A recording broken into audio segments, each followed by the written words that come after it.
While CEO was at his secret son's birthday, his wife went into labor alone. Her federal judge father made him regret every second. She called her husband 43 times while she was bleeding on the bathroom floor. He declined every single one. While 34-year-old Victoria Ashford went into premature labor alone in their penthouse bathroom, her husband Marcus was 200 miles away, lighting candles on a birthday cake for a 7-year-old boy she never knew existed. His other son, his secret family, his real life. But Marcus Ashford made one fatal mistake that night. He forgot who his father-in-law was. Federal Judge William Hartley had spent 32 years on the bench, sentencing criminals who thought they were untouchable. He had seen every kind of monster, every kind of predator, every kind of man who believed money made him invincible. He had never sentenced one he wanted to destroy as badly as his own son-in-law. What satisfies more than satisfying justice being served?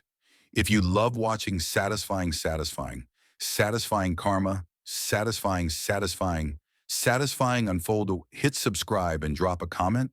Trust me, you will want to see how this satisfying story, satisfying ends. Let's begin.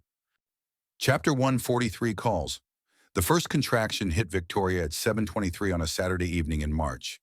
She was alone in the penthouse apartment on the 52nd floor of the Ashford Tower, the flagship building of her husband's real estate empire.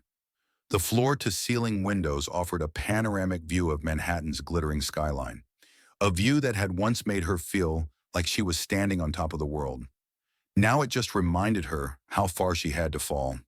She was 36 weeks pregnant. Too early. The baby was not supposed to come for another month. But as she felt the warm rush of fluid between her legs, as she looked down and saw the blood staining her white silk robe, she understood that nature did not care about schedules. She reached for her phone and called Marcus. The phone rang 4 times before going to voicemail. She called again. Voicemail. Again. Voicemail. Marcus had told her he was in Chicago for a business conference. He had kissed her forehead that morning, his hand resting briefly on her swollen belly, and promised he would be home by Sunday night. She had believed him because she always believed him, because after 8 years of marriage, she had trained herself to ignore the small inconsistencies, the late nights, the weekend trips that never quite added up. The 5th contraction bent her double over the bathroom counter. She gripped the marble edge, her knuckles white, her breath coming in ragged gasps. Something was wrong. This was not normal labor. There was too much blood, too much pain. She called Marcus again, and again, and again. By the 15th call, she had managed to drag herself to the living room, leaving a trail of blood across the pristine hardwood floors.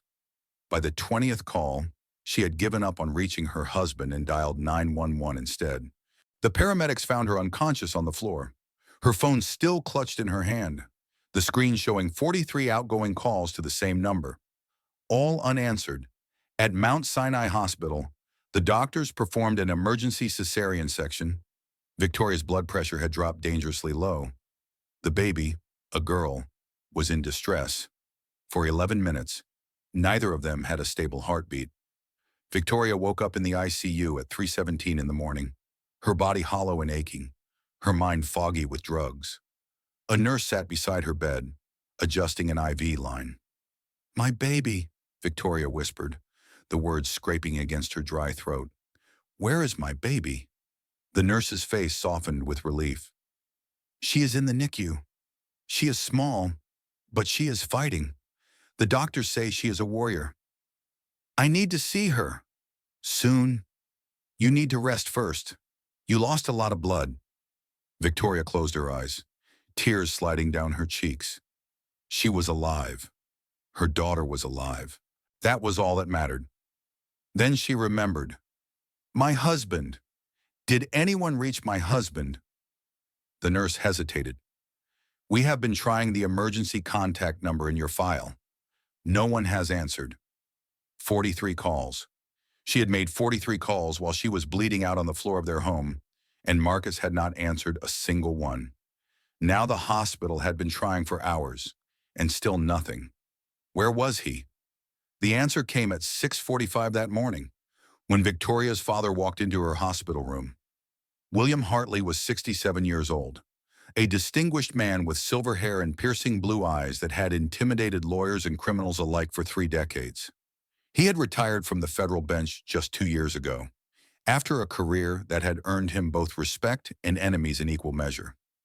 He was not a man who showed emotion easily, but when he saw his daughter lying in that hospital bed, pale and broken, something cracked behind his careful composure. "Sweetheart," he crossed to her bedside and took her hand, his grip firm and reassuring. "I came as soon as the hospital called. How are you feeling?" "Where is Marcus?" William's jaw tightened almost imperceptibly. "We have not been able to reach him. He said he was in Chicago for a conference." "I know what he said." Something in her father's voice made Victoria look at him more closely. She saw the tension in his shoulders, the careful control in his expression. She had seen that look before, in the courtroom, when he was about to deliver a verdict that would change someone's life forever. "Dad, what is it? What do you know?" William was quiet for a long moment. Then he pulled out his phone and opened a photograph. "My investigator took this 3 hours ago, in Connecticut." Victoria stared at the image on the screen. Her husband Marcus, handsome and smiling, standing in front of a white colonial house with green shutters. Beside him was a woman with auburn hair, pretty and young, maybe early 30s, and between them, holding both their hands, was a little boy. A little boy with Marcus's dark eyes and Marcus's dimpled chin. A little boy wearing a paper crown and holding a balloon that said, "Happy 7th birthday." "I do not understand," Victoria whispered, even though she did. Even though the truth was staring at her from that photograph, undeniable and devastating. "Who are they?" "The woman's name is Rachel Thornton. The boy is named James." William paused, his voice heavy with barely contained rage. "According to public records, Marcus has been paying the mortgage on that house for 8 years. Since before you were married." The room seemed to tilt. Victoria gripped the bed rails, her heart monitor beeping faster as her pulse raced. 8 years. "James was born 6 months before your wedding. Marcus has been supporting them the entire time. Private school tuition, health insurance, monthly deposits into a joint account." William showed her another photograph, this one of financial records. "Over $2 million total?" Victoria thought about her wedding day, the white roses, the string quartet, Marcus's vows, his voice steady and sincere as he promised to love her, cherish her, forsake all others. She had cried with happiness. Her father had walked her down the aisle with pride, and the whole time, Marcus had already had a son with another woman, a family he had been building in parallel, hidden in the Connecticut suburbs, funded by the empire Victoria had helped him create. "He was there," she said, her voice flat with shock. "While I was dying on our bathroom floor, while our daughter was being cut out of me, he was at his son's birthday party." Yes. Something shifted inside Victoria. Something that had been held together by love and trust in 8 years of willful blindness. It did not break. It calcified. It hardened into something cold and sharp and dangerous. "I want to know everything," she said. "Every lie, every dollar, every person who helped him hide this from me." William nodded slowly, his eyes meeting hers with grim satisfaction. "Then let's begin." Chapter 2, The Double Life. Marcus Ashford finally appeared at the hospital at 11:45 that morning. He strode through the door of Victoria's room with a bouquet of lilies and an expression of carefully manufactured panic. His hair was perfectly styled. His clothes were fresh and pressed. He did not look like a man who had driven frantically through the night to reach his wife's bedside. "Victoria, sweetheart, I am so sorry." He rushed to her side, reaching for her hand. "My phone died and I did not get the messages until this morning. I drove straight here the moment I found out. Are you okay? Is the baby okay?" Victoria let him take her hand, let him kiss her forehead, let him perform the role of devoted husband with the same ease he had performed it for 8 years. "The baby is in the NICU. she said calmly. She is stable. Thank God. Marcus pressed his forehead to their joined hands, his shoulders shaking with what appeared to be relief. I was so scared. When I heard what happened, I thought I had lost you both. Where were you? Marcus! He looked up, his expression open and guileless. Chicago, the Peterson Conference. I told you about it last week. Remember? I remember what you told me. Something flickered in his eyes. Just for a moment. Just enough for Victoria to see the calculation behind the concern. The conference ended early, so I decided to stay an extra night, meet with some potential investors. My phone battery died during dinner, and I forgot to charge it. He squeezed her hand. I am so sorry, sweetheart. I will never forgive myself for not being here. Victoria studied his face, the face she had woken up to for 8 years, the face she had trusted, loved, built a life around. She searched for some sign of the truth, some crack in the performance. There was nothing.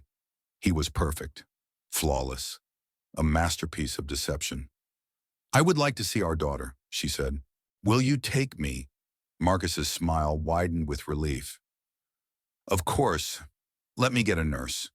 He left the room, and Victoria allowed herself exactly 30 seconds to feel the full weight of his betrayal. Then she pushed it down, locked it away, and prepared for war. William had advised her to wait, to gather evidence before confronting Marcus, to build an airtight case before revealing that she knew about his double life. Victoria was a lawyer herself, had practiced family law for 6 years before leaving to support Marcus's growing empire. She understood strategy, she understood patience, but she also understood that every moment Marcus remained unaware of her knowledge was a moment she could use. She spent the next 3 days in the hospital, recovering from surgery and bonding with her daughter. She named the baby Elizabeth, after her grandmother, a strong name for a girl who had fought to survive before she even entered the world. Marcus visited every day, bringing flowers and takeout from her favorite restaurants. He held Elizabeth in the NICU, tears in his eyes, whispering promises about the life they would give her. He was the picture of a devoted new father. Victoria watched him and wondered how many times he had held James the same way, how many birthday parties he had attended, how many school plays, soccer games, bedtime stories, a whole parallel existence, playing out in Connecticut while she sat alone in their Manhattan penthouse, believing she was his whole world. On the 4th day, Victoria was discharged. Marcus drove her home in his Bentley, one hand on the wheel, the other resting protectively on her knee. Elizabeth stayed in the NICU for observation, her tiny body still too fragile for the outside world. I have been thinking, Marcus said as they pulled into the private garage beneath Ashford Tower. After Elizabeth comes home, maybe we should take some time away. A month in the Hamptons. Just the 3 of us. That sounds lovely. I want to be more present. I know I work too much. I know I have not always been there when you needed me. He parked the car and turned to face her, his expression earnest. That changes now. You and Elizabeth are my priority. Victoria smiled and let him help her out of the car. She let him carry her bags to the elevator. She let him believe that everything was fine, that his lies remained hidden, that his carefully constructed world was still intact.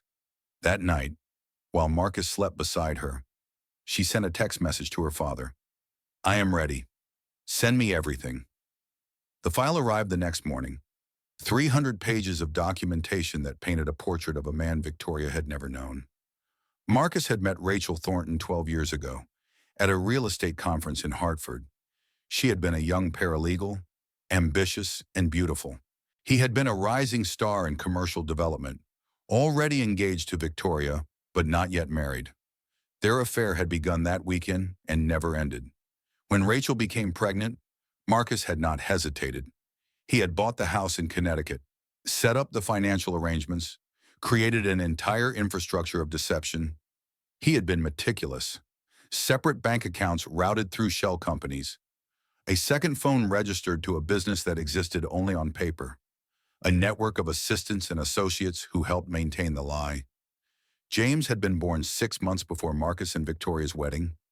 Marcus had been at the hospital for the birth. He had cut the cord.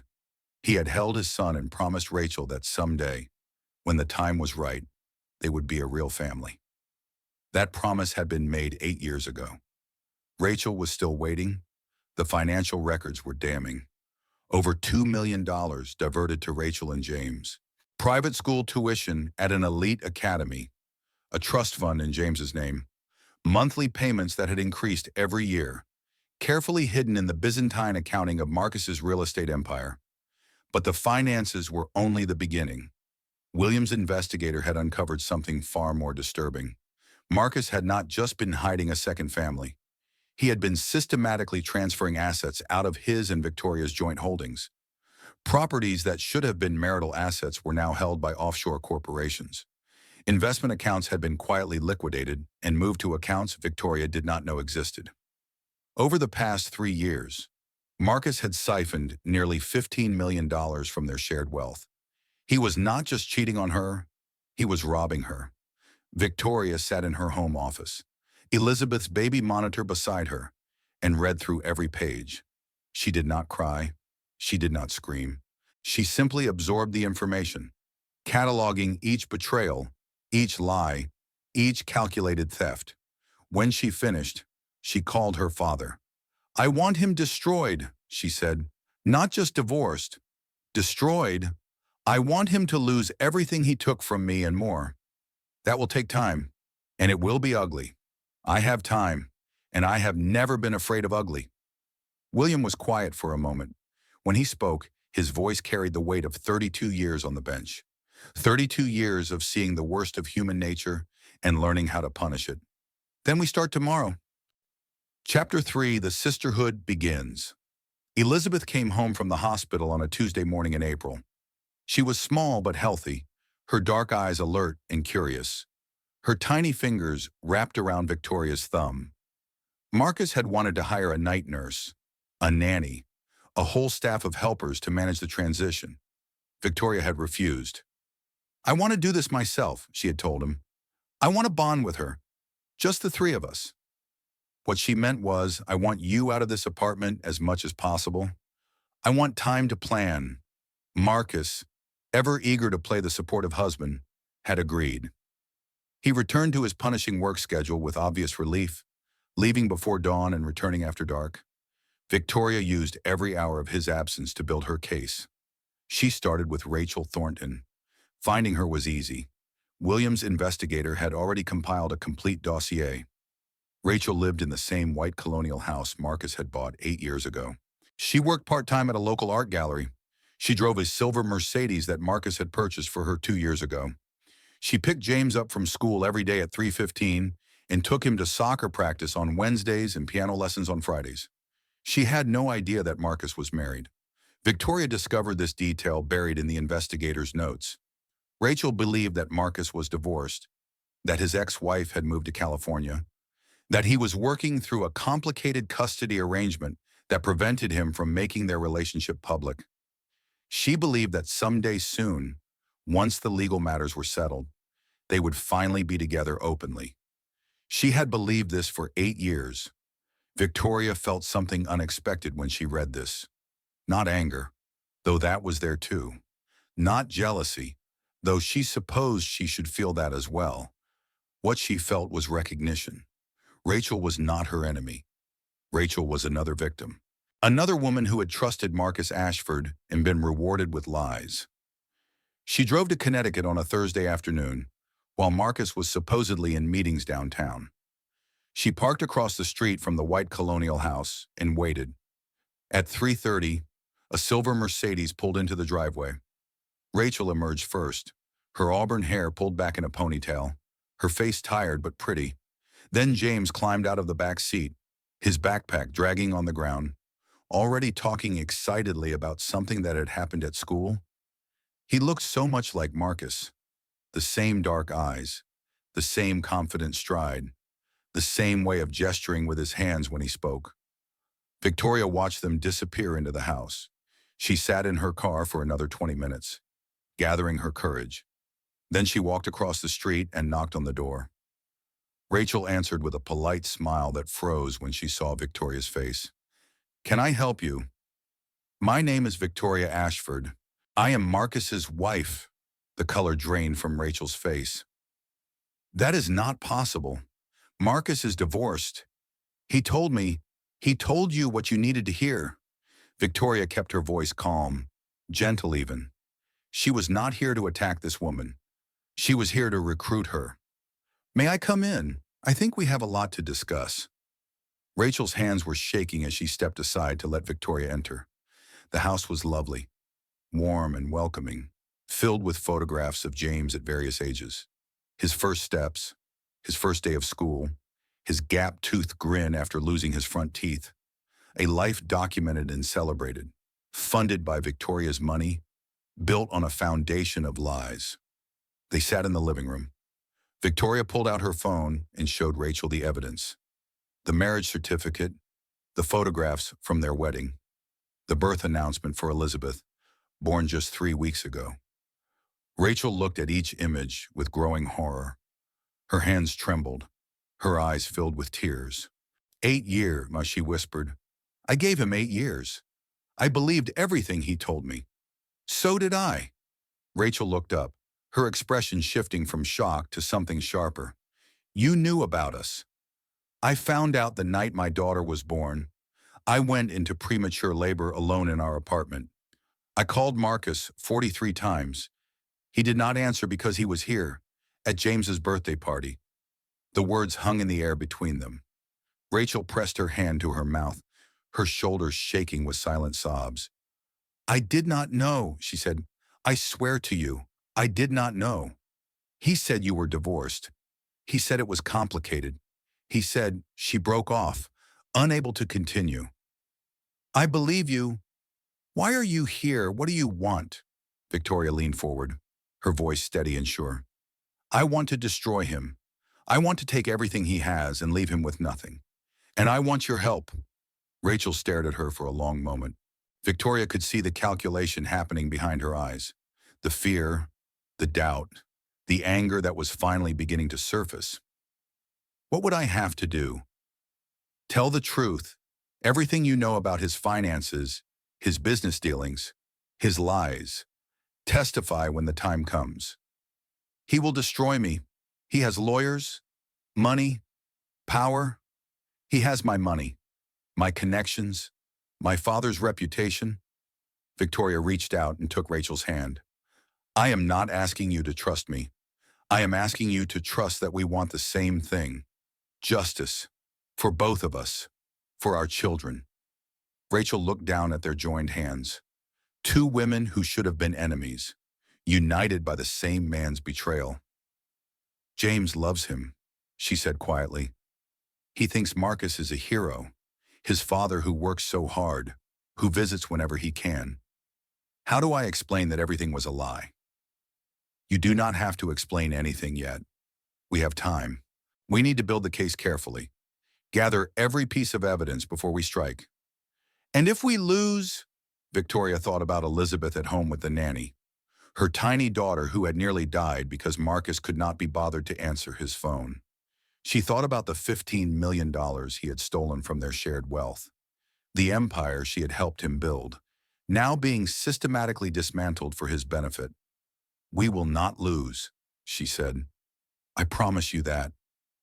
Rachel was silent for a long time. Then she stood and walked to a cabinet in the corner of the room. She opened a drawer and pulled out a folder thick with papers. I kept everything, she said. Every document he ever gave me. Bank statements, property records, letters he wrote when he was away. She handed the folder to Victoria. I do not know what is useful, but if there is something that can help you, take it. Victoria opened the folder and felt her heart begin to race. Here were records Marcus had never shown her. Offshore accounts, shell corporations, money trails that led to places she had never imagined. This was the key. This was how they would bring him down. Thank you, she said, her voice thick with emotion. You have no idea what this means. Rachel smiled grimly. Maybe not, but I know what it feels like to be lied to, and I know what I want to do about it. She extended her hand. Welcome to the sisterhood. Chapter 4. The Empire of Lies. The evidence Rachel provided changed everything. For 2 weeks, Victoria worked with her father's team of investigators and forensic accountants, piecing together the true scope of Marcus's deception. What they found exceeded her worst fears. Marcus Ashford had not built his real estate empire through talent and hard work, as he had always claimed. He had built it through fraud. The shell companies Rachel had documented were just the beginning. Marcus had been running a sophisticated scheme for over a decade, inflating property values, falsifying rental income, defrauding investors and lenders alike. He had taken money from pension funds, from retirement accounts, from ordinary people who trusted the Ashford name. And when the debts grew too large, when the scheme threatened to collapse, he had begun stealing from the one source he thought would never notice. His own wife. Margaret Chen was the forensic accountant assigned to Victoria's case. She was a small woman in her 50s, with sharp eyes behind wire-rimmed glasses and a reputation for finding money that powerful men wanted to stay hidden. "This is systematic asset stripping," Margaret explained, spreading documents across the conference table in William's law office. Over the past 3 years, Marcus has transferred approximately $15 million from joint accounts and marital property into offshore corporations. He has also leveraged properties that should be marital assets to secure personal loans. "Where did the money go?" Victoria asked. "Several places." Margaret pointed to a complex chart she had created. $2 million to Rachel Thornton and James. Another $3 million into a trust fund accessible only to Marcus. But the bulk of it, nearly $10 million, was used to cover losses in his real estate ventures. William leaned forward. "What kind of losses?" The Ashford Tower project was supposed to be a flagship development, mixed-use luxury residential and commercial space, but the actual construction costs exceeded the budget by 40%, and pre-sales fell short of projections. Margaret's expression was grim. "Marcus has been using investor funds from new projects to cover shortfalls in old ones. It is essentially a Ponzi scheme." Victoria felt sick. The building she lived in, the crown jewel of Marcus's empire, built on fraud and theft. How long can he keep this going? "Based on current cash flow, I estimate the whole structure will collapse within 18 months. 24 at the outside." Margaret closed the folder. "When it does, a lot of people are going to lose everything they invested." "Including me." "Not necessarily." William spoke for the first time in several minutes. "If we move quickly enough, if we can document Marcus's fraud and present it to the authorities before the collapse, we may be able to protect your assets and those of innocent investors." "Ahihi. But if we go to the authorities now, he will know," Victoria said. "He will have time to hide more money, destroy evidence. That is the risk." William met her eyes. "The question is how much risk you are willing to take." Victoria thought about Elizabeth, sleeping peacefully in her nursery, about the future she had planned for her daughter, now threatened by a man who viewed them both as expendable assets. "I want to find everyone he has defrauded," she said. "Every investor, every lender, every person who trusted him with their money. I want them on our side when this goes public." Margaret nodded slowly. "That will take time and absolute secrecy. If Marcus suspects anything, he will not." Victoria's voice was ice. "I have been living with a stranger for 8 years. I know how to keep secrets." The next month was a delicate dance of deception. Victoria played the role of devoted wife with the same commitment Marcus brought to his own performance. She smiled at his jokes. She attended his business dinners. She let him hold Elizabeth and coo over her, pretending she did not see the hollow emptiness behind his eyes. Meanwhile, her team worked tirelessly to uncover the full scope of his fraud. They found 37 investors who had been deceived by falsified projections. They found 3 banks that had extended loans based on fraudulent property valuations. They found evidence of bribery, of tax evasion, of a systematic pattern of corruption that stretched back to the earliest days of Marcus's career. They also found something Victoria had not expected. Marcus was not acting alone. His mother, Catherine Ashford, had been involved from the beginning. Catherine was 71 years old, A society matron with silver hair and impeccable taste. She served on the boards of 3 major charities. She hosted fundraisers for politicians and causes alike. She was, by all appearances, a pillar of the community. She was also the silent partner in her son's fraud. The shell companies Marcus used to hide assets were registered in Catherine's maiden name. The offshore accounts were held in trusts she had established. The lawyers who had drafted the fraudulent documents were from a firm that had represented the Ashford family for 3 generations. She knows everything, Margaret concluded after reviewing the evidence. She has been helping him hide money since before your marriage. Victoria remembered her wedding day. Catherine in the front row, dabbing her eyes with a lace handkerchief, welcoming Victoria into the family with apparent warmth. All those years of Sunday dinners and holiday gatherings. All those moments when Catherine had smiled and called her daughter. All of it a lie. Can we prove her involvement? We can prove she benefited from the fraud. We can prove she signed documents that enabled it. Whether we can prove she knew the source of the money, Margaret shrugged. That will be harder. William spoke up. It does not matter whether we can prove it in court. What matters is whether we can prove it to the FBI. The FBI, wire fraud, bank fraud, money laundering, these are federal crimes. Once we have enough evidence, we take this to the U.S. Attorney's Office. William's voice was cold with satisfaction. Marcus will not be facing a divorce judge. He will be facing federal prosecutors. Victoria felt something shift inside her. This was not just about her marriage anymore. This was not just about revenge. This was about justice for everyone Marcus had stolen from, everyone he had deceived. Do it, she said. Build the case, and when it is ready, we burn it all down. Chapter 5. The Betrayal. Victoria's best friend was named Amanda Reed. They had met in law school, bonded over late-night study sessions, and shared bottles of cheap wine.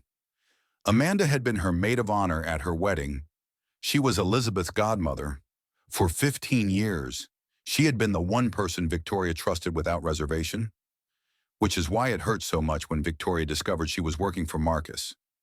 The revelation came 6 weeks into the investigation, delivered by William's investigator in a manila envelope that felt heavier than it should. I am sorry, Daniel Cross said, sliding the envelope across the table. I know this is not what you wanted to find. Victoria opened the envelope with trembling hands. Inside were photographs. Amanda and Marcus at a restaurant downtown, their heads close together in conversation. Amanda leaving Marcus's office building at 10 o'clock at night. Amanda accepting a check from Catherine Ashford at a private meeting in the Hamptons. And beneath the photographs, bank records, monthly deposits into Amanda's account from one of Marcus's shell companies. $50,000 over the past year.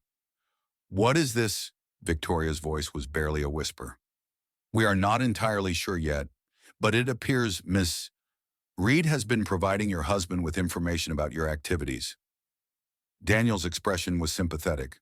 She was the one who told him about your father's investigator, about the forensic audit, about your meetings with Rachel Thornton. The room seemed to spin. Victoria gripped the edge of the table, fighting to stay upright.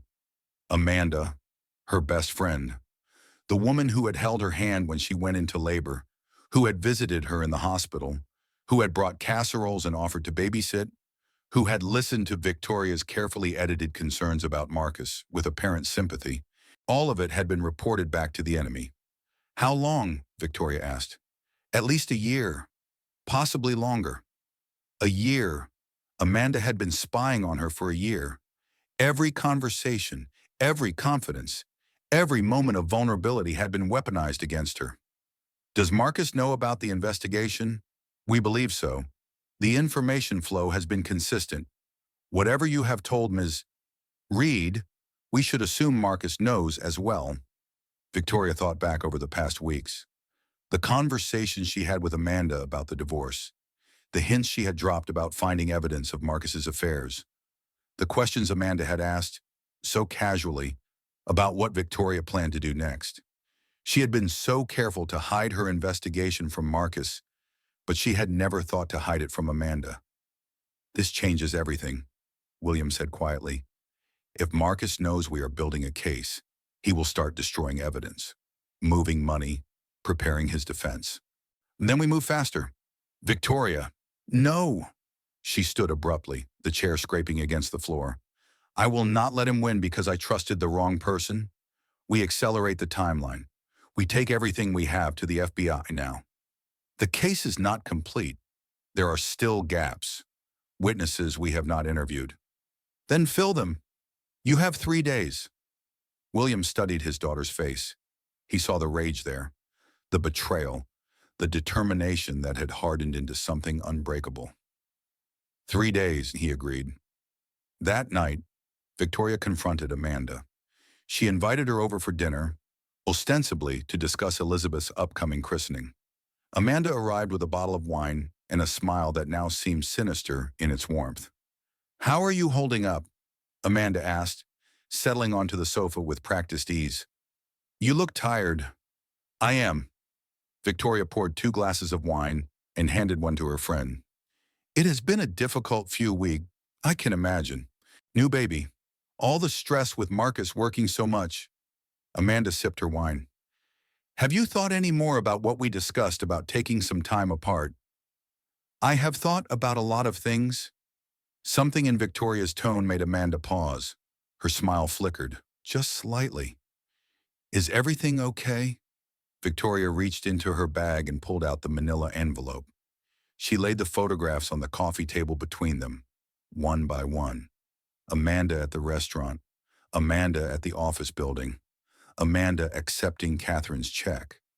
How much did they pay you? Victoria asked, her voice perfectly calm. To betray me? Amanda's face went white. She opened her mouth, closed it, opened it again. Victoria, I can explain. Can you explain why my best friend has been spying on me for my husband? Can you explain why every conversation we have had for the past year has been reported to the man who is robbing me blind? It is not what you think. Then tell me what it is. Amanda's composure crumbled. Tears spilled down her cheeks, her hands shaking as she set down her wineglass. Catherine approached me last year. She said they were concerned about you, that you had been acting erratically, that they were worried you might be having some kind of breakdown. Amanda's voice was pleading. They asked me to keep an eye on you, to let them know if you seemed upset or stressed. They said it was for your own good. And the money. I did not ask for it. Catherine insisted. She said it was compensation for my time, for the worry. Amanda reached for Victoria's hand. I never thought I was hurting you. I thought I was helping. Victoria pulled away. You told them about my father's investigator. You told them about Rachel. You told them I was planning to file for divorce. I did not know what they would do with the information. I swear. You thought what that Marcus would reform, that Catherine would help us work things out. Victoria stood, her body vibrating with fury. You handed them every weapon they needed to destroy me, and you did it for $50,000. Please. Amanda was sobbing now. You are my best friend. I made a mistake. I was manipulated. I did not understand. Get out. Victoria, get out of my house and do not contact me again. Ever. Amanda gathered her things with shaking hands. At the door, she turned back one last time. I am sorry, she whispered. I know you do not believe me, but I am truly sorry. Victoria said nothing. She simply watched as the door closed behind the woman she had trusted for 15 years. Then she picked up her phone and called her father. We have a problem. Chapter 6, 3 Consecutive Catastrophes. The first catastrophe came 48 hours later. Victoria arrived at her father's law office for a morning meeting to find police cars in the parking lot. Officers were carrying boxes out of the building, loading them into unmarked vans while a crowd of employees watched in shock. What is happening? She demanded, pushing through the crowd. A young associate grabbed her arm. They have a warrant. They are seizing files related to the Ashford investigation. On what grounds? I do not know. They just showed up with federal marshals. Victoria found her father inside, standing calmly as agents photographed documents and tagged evidence bags. His face was a mask of controlled fury. "Dad, what is going on?" Marcus filed a complaint with the Department of Justice. He is claiming that my investigation was conducted using illegal methods, that I abused my judicial contacts to obtain information improperly. That is absurd. Absurd or not, they have to investigate. And while they investigate, all our evidence is in federal custody. William's jaw tightened. He is buying time. Time to move money, destroy records, prepare his defense. Can they do this? Just take everything. They can if a judge signs a warrant, and the judge who signed this warrant is Robert Ashford's former law partner. Robert Ashford, Marcus's uncle, another branch of the family tree that Victoria had never fully understood. Another connection that was now being weaponized against her. How long will the investigation take? Months, maybe longer. William put his hand on her shoulder. "I am sorry, sweetheart. I underestimated them."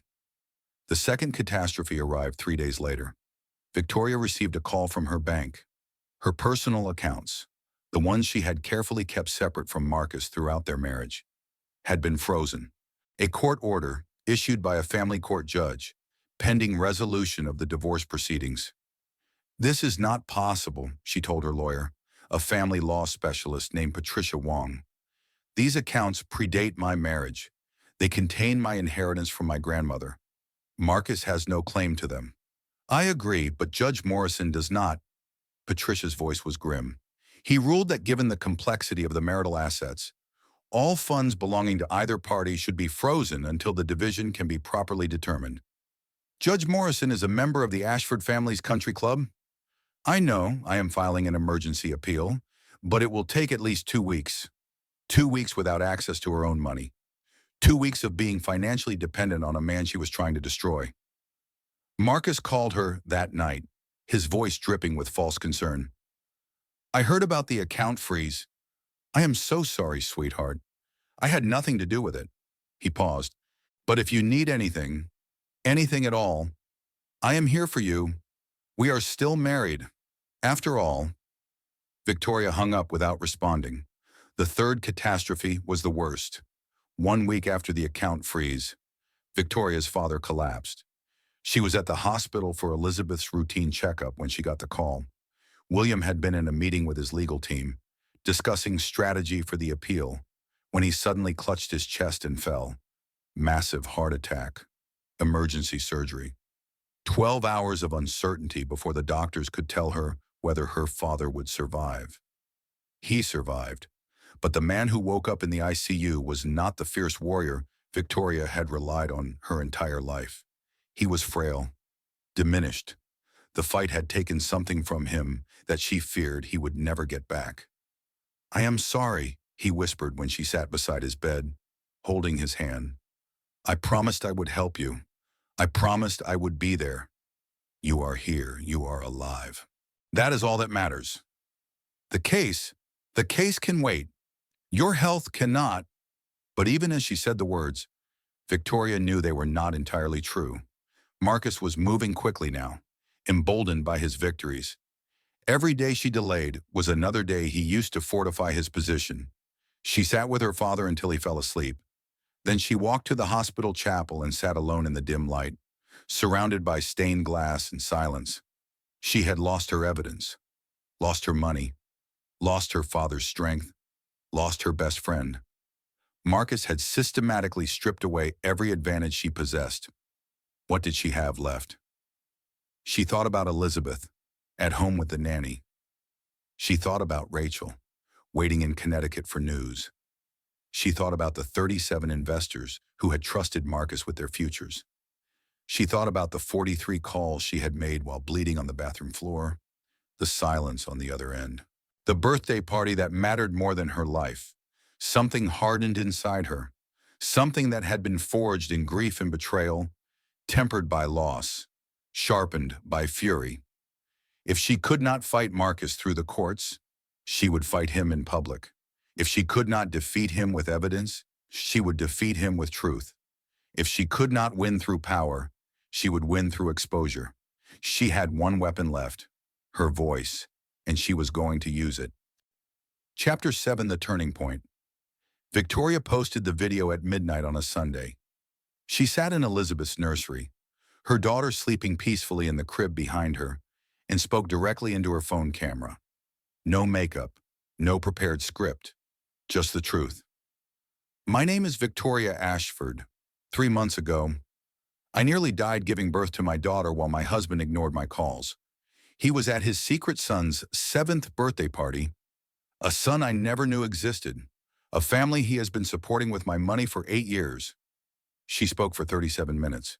She told everything: the double life, the fraud, the stolen money, the corrupt judges, Amanda's betrayal, her father's heart attack, the systematic campaign to silence her.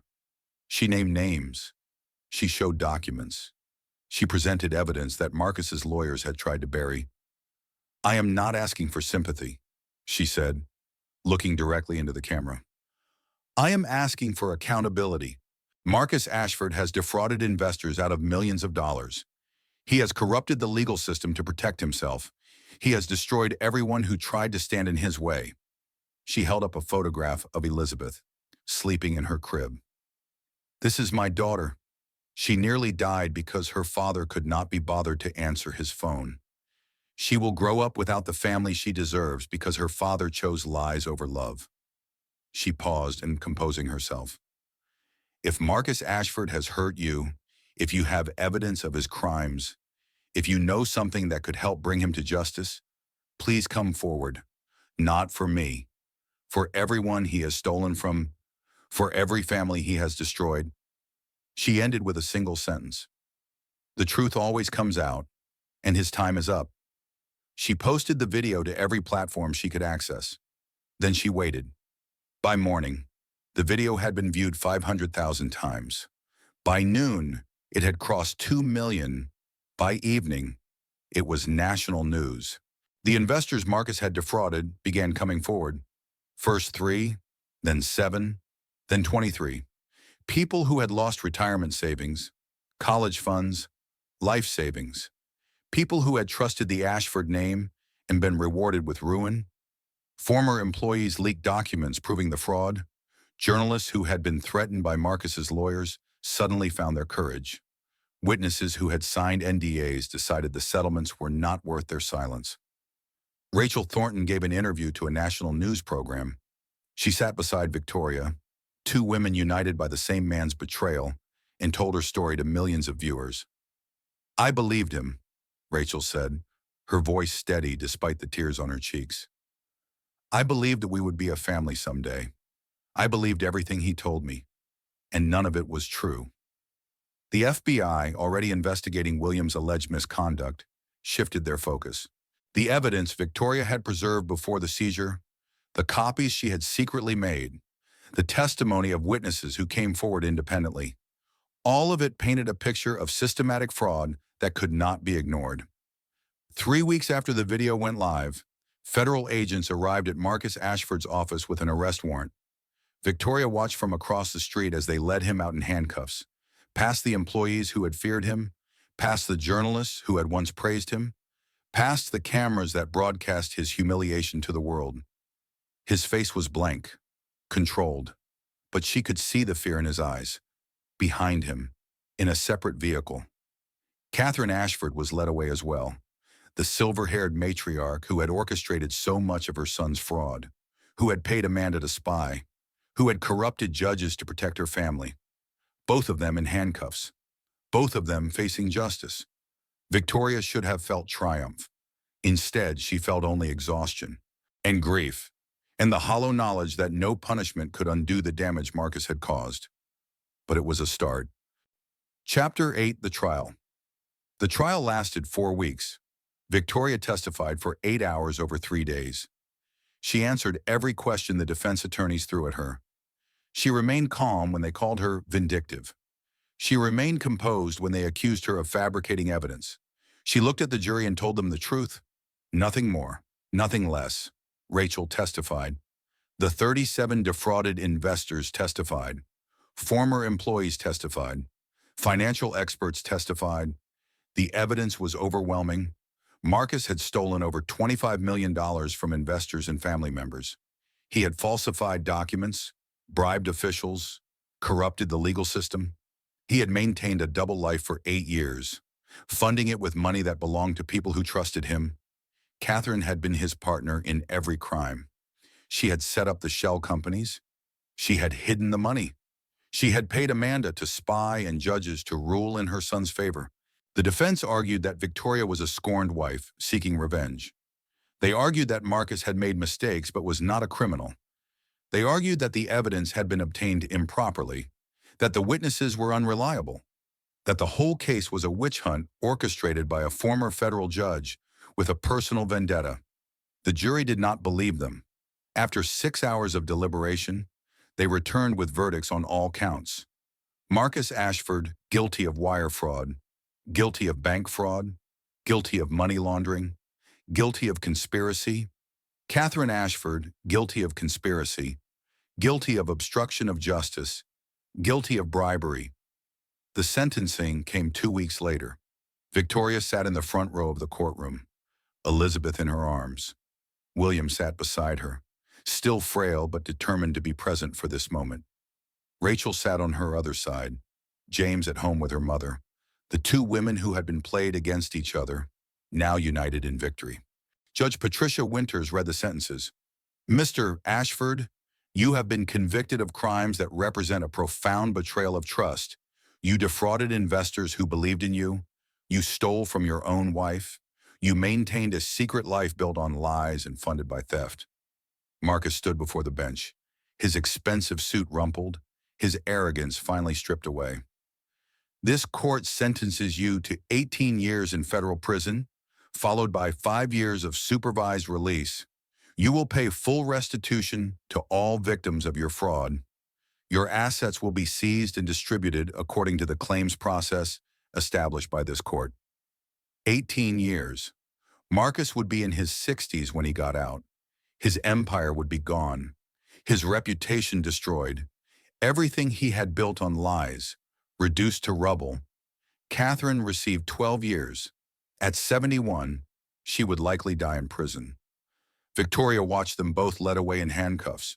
She watched Marcus turn back one last time, his eyes finding hers across the courtroom. She saw the hatred there, the disbelief, the rage of a man who had never imagined this moment could come. She felt nothing, no triumph, no satisfaction, just the quiet knowledge that justice had been served, and the long work of rebuilding could begin. Chapter 9. The Reckoning. Amanda Reed came to see Victoria 3 months after the trial. She appeared at the door of Victoria's new apartment, smaller than the penthouse but entirely her own, purchased with money recovered from Marcus's fraud. She looked older, tired. The confidence that had once defined her was gone. I know you said never to contact you again, Amanda said, but I need to say something. Victoria considered closing the door, considered walking away from this woman who had betrayed her for money and lies, but something made her pause. Say it. I testified against them. Amanda's voice was barely a whisper. In the federal investigation, I told them everything. How Catherine recruited me, how Marcus used the information I gave them. All of it. Victoria had known this. The prosecutors had told her that Amanda's testimony had been crucial in securing Catherine's conviction for bribery and obstruction. Why? Because I realized what I had done, what I had helped them do. Amanda's eyes filled with tears. When I saw your video, when I heard you describe what happened the night Elizabeth was born, I understood. I was part of that. I helped them hurt you. Yes, and you did. I am not asking for forgiveness. I know I do not deserve it. Amanda straightened, meeting Victoria's eyes. I just wanted you to know that I tried to make it right, in whatever small way I could. Victoria was silent for a long moment. She thought about the friendship they had shared, the 15 years of memories, now tainted by betrayal. The woman she had trusted with her deepest fears, who had sold that trust for monthly deposits. She could not forgive Amanda. She was not sure she ever would, but she could acknowledge the effort. Thank you for testifying, she said finally. It mattered. Amanda nodded, tears streaming down her face. I hope someday you can find peace. You and Elizabeth. You deserve it. She turned and walked away. Victoria watched her go, then closed the door on that chapter of her life. Chapter 10. New Beginnings. 1 year after the trial, Victoria stood in the garden of the Hartley Foundation's new headquarters. The foundation had been established with money recovered from Marcus's fraud. Its mission was simple: to help families who had been devastated by financial crimes. Legal assistance, counseling, emergency funds to help them rebuild. The William Hartley Center for Justice, named for her father, who had fought so hard and sacrificed so much to help her win. William stood beside her now, leaning on his cane but stronger than he had been in months. Physical therapy and determination had given him back much of what the heart attack had taken. He would never be the fierce warrior of old, but he was still here, still fighting. It is beautiful, he said, looking at the building. Your mother would have been proud. She would have been proud of you. Elizabeth toddled across the grass, chasing a butterfly with the determined focus of a 2-year-old. She was healthy and happy, with Victoria's smile and none of her father's darkness. She would grow up knowing the truth about Marcus someday. But for now, she was just a little girl with a garden to explore, and a mother who loved her fiercely. Rachel emerged from the building, James beside her. The boy was 9 now, tall for his age, with a serious expression that reminded Victoria of herself at that age. He had struggled in the aftermath of the trial, learning that his father was not the hero he had believed. But Rachel had been honest with him, age-appropriate, but honest.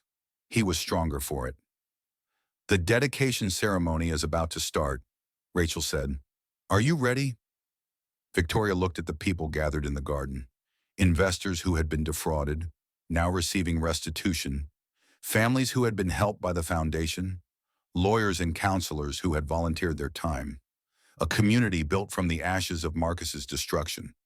I am ready. She walked to the podium. Elizabeth in her arms, Ian faced the crowd. 2 years ago, I went into labor alone while my husband ignored my calls. I nearly died. My daughter nearly died. And when I woke up, I discovered that everything I believed about my life was a lie. She paused, gathering herself. I lost my best friend. I lost my money. I nearly lost my father. I lost my faith in the system, in justice, in the possibility that truth could prevail against power and wealth. Elizabeth squirmed in her arms, reaching for William. Victoria handed her to her grandfather and continued. But I also found something. I found strength I did not know I had.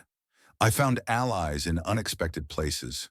I found that when women support each other, when victims stand together, when ordinary people refuse to be silenced by powerful men, we can win. She looked at Rachel, standing in the crowd with James, at William, holding Elizabeth, at the faces of people who had lost everything and were slowly rebuilding. This foundation exists because justice prevailed, because my father taught me that the law can be a weapon for good, because Rachel had the courage to stand beside me instead of against me, because dozens of investors came forward to tell their stories. She smiled, the first genuine smile in what felt like years. Marcus Ashford is in prison. Catherine Ashford is in prison. Their empire is gone, and in its place, we have built something better. Something that helps instead of harms. Something that protects instead of exploits. She took a deep breath. My daughter will grow up knowing that her mother fought for her, that her grandfather sacrificed for her, that a community of survivors came together to make sure she would inherit a better world. Victoria looked up at the sky, blue and clear and full of possibility. Some people call that revenge. I call it justice. She stepped down from the podium as the crowd applauded. Elizabeth reached for her, and Victoria took her daughter back into her arms. They walked together through the garden, past the building that bore her father's name, past the families who were finding hope in the aftermath of devastation. Behind her, the William Hartley Center for Justice stood tall against the spring sky. and somewhere in a federal prison. Marcus Ashford was beginning the first of 6,570 days behind bars. Every single one of them deserved